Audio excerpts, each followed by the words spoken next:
Hi, I'm Bram. Hi, I'm Yvo. Hey Yvo, what do you have in store for us for today? Today I want to talk about Stryker Mutator. Stryker is a framework, is a tool that you can use to mutate your code when testing. Your code, so it changes your code for you. Yeah. How does that work? Yeah, well, we're going to look into that today. In this short talk, I want to talk about what Stryker is, how you can use it, how it can help you to improve your unit tests. That's the main goal, and some next steps from where you can go on from there. You got me at better unit tests. I'm always in for that. Nice. Okay, first I think it is good to show you the website for Stryker. Yep. This is the strykermutator.io website. Okay. Stryker is a tool that is available for more than only .NET. You can use it for different TypeScript libraries, whatever. Different things that you can unit test, you can apply it to. This is the site. It explains what mutation testing actually is, what you can do. It gives you some examples, some guidance, how to install it, how to use it. And there's this big section on Stryker.net. Yep. Stryker.net is aimed at .NET Core, the newer .NET frameworks. You can use it, not really from within Visual Studio.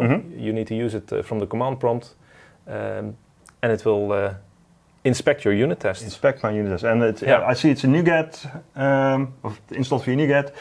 And it also runs in pipelines, I assume, so you can share it with your code. Yeah, you can do that actually as well. As a measure, as a gate. Yeah. We'll go through that a bit later. Okay. Yeah, spoiler. True. To show you how Stryker works, I prepared a very small C# solution that we can use as a demo. Let me open the Visual Studio solution that I created. It's a very small class library. It has a calculator class. Yep. It's just for demo purposes, very simple. What you see, it's a calculator. It has 4 methods: add, subtract, multiply, and divide. Well, that should be self-explanatory. Yeah, it's not too hard. No. You can give 2 parameters, 2 arguments to the functions, and you get an answer back. Okay. That's basically it. Well, add will, of course, add the 2 numbers. Subtract will subtract the 2 numbers. Well, you can fill it in for yourself. Yeah. And unit tests should be self-explanatory then as well, right? Yeah, I have some calculated tests in a different unit test project that I also prepared. This makes use of fluent assertions, XUnit, and autofixture. We use those and substitute as well for mocking purposes. Those are frameworks that we often use in our unit tests. Yeah. They don't add too much here, but it helps to make it a little more simple. Yeah. To show you what kind of unit tests we have, there's this add should return the correct sum. If I give 1 and 5 to the add method, then I should get back 6. Yeah. Well, these unit tests are also very simple and self-explanatory. I can run them. Yeah. And what we see is they all will succeed, as I tested earlier today. Yeah, the little green icons give it a little bit. Yeah. Yeah. Apparently it needs to rebuild, so it takes longer than expected. So, and maybe in the meantime you can... Oh, that's already green. So nothing in the meantime. Yeah.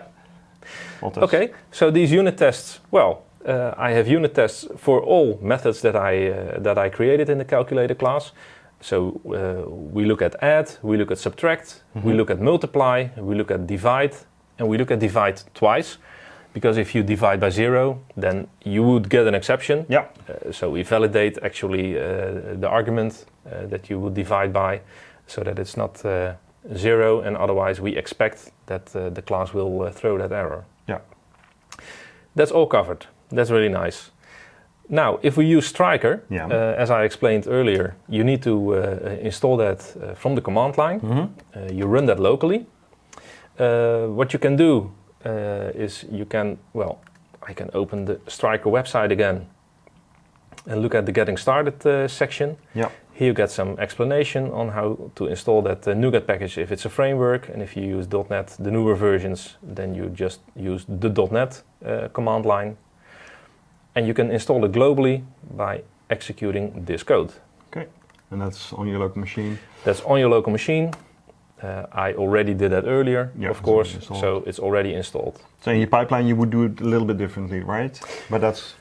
Yeah, if you integrate it in the pipeline, then you should do this also as a command in your pipeline to install that tool, because at least the Microsoft hosted agents will not have that available by default.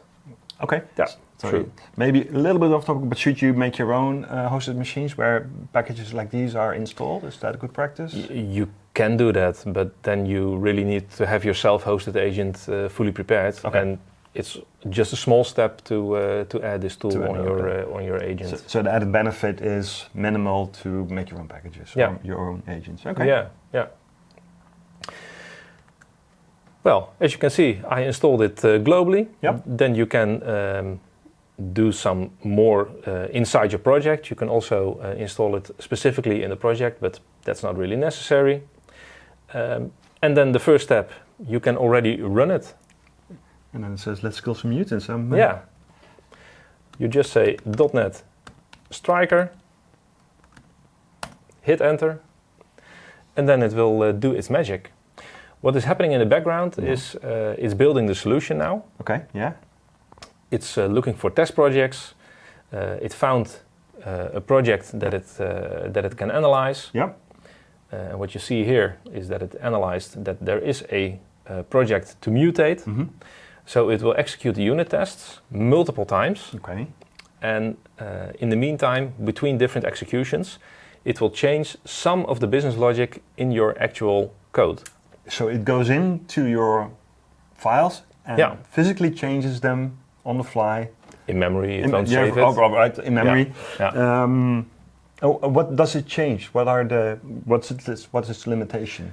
Yeah, it looks for conditions that you test. Well, it looks for the code paths that are executing, and when it finds some stuff that you can change. If you, for instance, validate arguments if they are not nil, if you throw exceptions with specific messages, it will also check for those messages. It will change that. It is done, by the way. If you, for instance, check for conditions like is A greater than B, then it would flip that, for instance. It would check for A smaller than B and see if your tests will fail then. So that's where the name comes from. It mutates. It mutates your code. Assertions. Yeah. It has completed. It has generated a report. That report, the file path is actually in the prompt here. HTML. I hope I can click. Yeah, by default, it will generate an HTML file. Yeah. And it shows progress, as you could see with the big green bar. Yeah. And what we see here is that, it killed 5 mutants. 2 mutants have survived. They got a new way. Oh boy. Yeah. Curious where that... Yeah, and if you click on it, you get some explanation on what actually happens. So it will tell you what it changed, what it mutated, and which ones survived. Yeah. This one survived twice. Yeah. So we shot twice, missed both times. Yeah. It says this statement mutation survived. It was covered by one test, and you can see where it really is. Yeah. Well, this was the unit test that was covered, that was covering this code, and this one also survived. And here you can see that the change is the green line. Yeah. And what it originally is the red line, of course. What it changed is that it replaced the message. Okay. So the message is now an empty string, and apparently we checked for a divide by zero exception, but we did not check for the message in the exception. So I will change my code, because now I found out, maybe this test should do a bit more. Yeah. This should throw exception. Okay, we get that divide by zero exception, but we can say, I want it with a message that would say something like, let me just copy this. Yeah, it's just as easy. Oh, I hope that, nope, that didn't. Then let me copy that from the class here. It's easier. Yeah. So normally you wouldn't see these missing unit tests because you said we have a simple calculator. It was covered. There's 4 operations. Yeah, we checked for the exception. There's 5 tests, so code coverage is actually 100% if you look at it like that. Yeah. And then somebody could have seen it in, for example, a code review. But then again, what do you do with that? It depends on your definition of what you do in your code review. Yeah. So this is added value, if you want to put it like that. It looks now specifically for this message, Yeah. if that one occurs. Well, we can rerun the tool. It will restart the analysis. Does it cache anything? Because if it's cached, then it's a bit dodgy, maybe? No, it really... just generates everything Yeah. from scratch again. Okay. Yeah. How fast is... this goes pretty fast, but if you have a very large solution... Yeah, then you really want to run it in the background. I would not recommend to add Stryker to your pull request builds, because it will take long. For one project, it took me like 2 hours for the full suite to execute. Yeah, that's way too long to do that in your pull request build. So you would do this alongside your regression, for example. Yeah. Regressions are not done every pull request, same as... Yeah. Okay. Yeah, you can do this once a week or once a month. Well, you now see that it's all green. It's all green, yeah, 100%. So that's really great. This one is fully covered, fully checked. So that's nice. So now we're fully covered, everything good. That's all great. Now someone comes in and says, okay, let's change the business logic a bit. We can add some extras here. For instance, I want some extra validation. Yep. If A is smaller than 1, then we throw a new argument exception. Or if B is smaller than 1, we throw that new argument exception. Because it doesn't really feel like useful to add 2 numbers that are 0 or less. Negative, okay, yeah. Yeah, because then, could be a business rule, we don't know, just how it is, okay. And another business rule is that, in the subtract method, we could say, well, I just want to know the difference between the 2 numbers. So if A is smaller than B, then just flip them, then return B minus A instead of A minus B, because I don't want any negative numbers, I just want to have the difference. Yeah. Okay, that also works. We can add that logic as well. And if we execute our existing unit tests, then I guess they will all still succeed. That would be a good demo. Well, I added business logic, so I'm not sure if it's good that the unit tests would still succeed, because if you change code, then there are some tests that need to fill, right? Exactly. They didn't fill. So that's good. Doesn't mean anything for your other tests, but for your unit tests... The unit tests are still okay, but the added logic is not tested. But now we can re-execute Stryker again. So no one says, okay, there's an issue, everything is still fine, the unit tests are all successful. But let's see what Stryker finds out now. So, and this is all in the process before you involve your tester, if you have one on your team. Yeah. Because they will also check the business logic. Of course, but just as a developer, when you add unit tests, you can add unit tests to reach the 100% code coverage. And I have seen unit tests in my experience that are really hitting the code. Yeah, hitting the code. Yeah. Yeah, and there's no other value than hitting the code. Yeah. But you always have to look at your class and say, okay, what do I actually expect? What are the conditions that I want to make sure that are successful. Yeah, if it contains the business logic, yeah. Yeah, and Stryker is really something I think that can help you with that, because it changes your business logic, and now you see that only 61.9 is successfully covered, because 13 mutants have been killed, but 3 survived. Yeah. And for 5 instances there wasn't even coverage. So to reiterate, from a developer point of view, everything worked. You added business logic, tests were all green, so we did what we had to do. Pull request approved, completed, merged, done. To your tester, ship it, or whatever your process may be. Yeah. And this tells you, hey, wait a second. You might be missing something. You might be missing something. Okay, so that's really added value. Because my unit tests didn't cover for the smaller than 1 scenarios. Yeah. So this one hasn't even been hit, and that's what you will see here as well.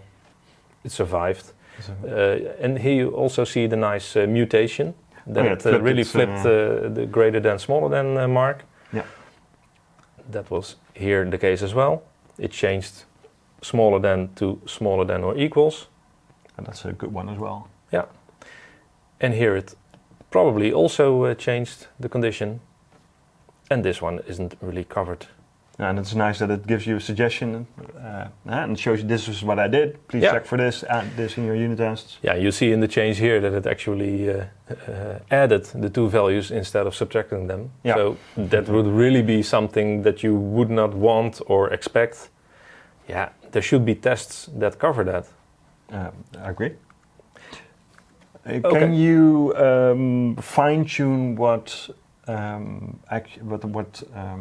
Stryker actually changes in your code? For example, only change ifs or only change there are logic operators. There are quite some configuration options. Okay. Yeah, you can exclude files. You can include or point to mutators that you would want more or want to exclude. Yeah. Yeah. So and how would what if you have a very large project? This is very nicely small and contained, but what if you have a legacy code somewhere and there are 1,000 unit tests, just an arbitrary number? How would you go about implementing Stryker? Would you go big bang or big bang? I would go big bang and then look at the results and then find areas for improvement. Okay. And I don't think it should be the goal that you reach the 100% mark within a week or within a day, but at least it will show you, where you really have some areas to improve. So it will. Yeah. Okay. So then you have the means to determine what is most added value for your solution. That sounds very nice. I think I'll need to inform my team on Monday. Yeah, I created a different testing class. Yep. I commented out the other unit tests. What I did here is some more tests. Yep. I created a little, some tests that really cover the new conditions as well. Yep. For instance, it should return the correct sum if both arguments are 1. That will help for that flipping the condition greater than to greater than or equals, or smaller than to smaller than or equals. Also the correct difference, the 5 and the 3 should be 2 and the 3 and the 5 should also be 2. Yeah. So that should help. Even 3 and 3 together, that should return 0 in the subtract. Yeah. So I changed my tests a bit. And let's see, now I have 10 of them. I've doubled the amount of tests. It should be closer to no surviving mutants. Yeah. They all pass. That's nice. And let's see what Stryker finds out. And building again. Yeah, it has a nice command line interface. And also this report, it shows a progress bar. If it takes really long, if it takes like 2 hours for that one project where I tested it, then it actually helps. Yeah. Now it's only running for 12 seconds in the previous attempt, as you could see. But you can also get output directly on the command line. You can have it in a different kind of file. You can have a markdown file. That's handy. You can send the results to the Stryker dashboard also. That's for integration in the pipeline as well, valuable. So you have a Stryker dashboard website. You connect your project. You create your own account and project there. And then you can have the history of the reports and the full overview shared with the team. So it's not always only for yourself. And I guess that machine. You can also add. Check for parameter. I see it's 59 something %. And then in your pipeline you can configure, ship it only if it's above. Yes, you can also add break conditions. To use it as a quality gate. Now it is up to 95.24%, so that is quite nice. Almost there. This one has not really been hit. It's also very difficult, I think. My assumption is that it is, in some cases, it is unnecessary and impossible to reach the 100% mark for Stryker. So I don't think it is something you should aim for. For instance, in the subtract, it has modified it. Let's see what it did. It has modified the condition from being smaller to smaller or equals. The nature of this method is when they are the same, then you will. That's it. When you subtract 3 from 3, then you get 0, and it doesn't really. Will it execute line 29 or line 32? With the mutator, with the mutated option, it will probably have executed line 29, and in my original line, it would have executed line 32. But there's no difference. The outcome is exactly the same. So I don't know of a way to get a difference and to really seal this off so that Stryker cannot hit anything. No. So the message is, don't check everything because it's impossible, or it might be impossible. It might be impossible. And otherwise, this is just a positive thing, because what you said earlier, with code coverage, you aim to hit 100% the 100% of your code. And then sometimes, if you have a very lazy developer, sorry, they're out there, then you get... Developers are lazy by nature. Sorry. Then you get that they only hit your code and not check your code. So actually, it's a good thing that you cannot reach 100%, I guess, in some way. It helps you to keep track of it and to think about what you're testing. Exactly. Okay, so that was how it looks and how it works. There's a lot more to see on the Stryker website, how you integrate it in the pipeline, how you set up configuration. I haven't even touched the configuration for Stryker. This is out of the box, works. This is just out of the box how it works. So everybody can use it in in just a few steps. Just a few steps. Add it to your solutions. Free quality. So where do you go from here? I would say try it out. See what it does for you and try to implement it in your pipeline. And I wouldn't do it on a daily basis, just do it on a weekly or a monthly basis, or once every sprint, do it as some kind of quality check every now and then to see what you can improve. And then, you will have way better unit tests. Way better unit tests and a wonderful tool for your toolbox. Yeah, absolutely. Nice. Well, thank you for your presentation. I really like Stryker. Great. Like I said, I'm going to talk to my team and ask for them to implement it. Okay, great. And if we have any questions, we'll know where to find you. Mission accomplished. Thanks. Nice. Thanks. Okay. Bye.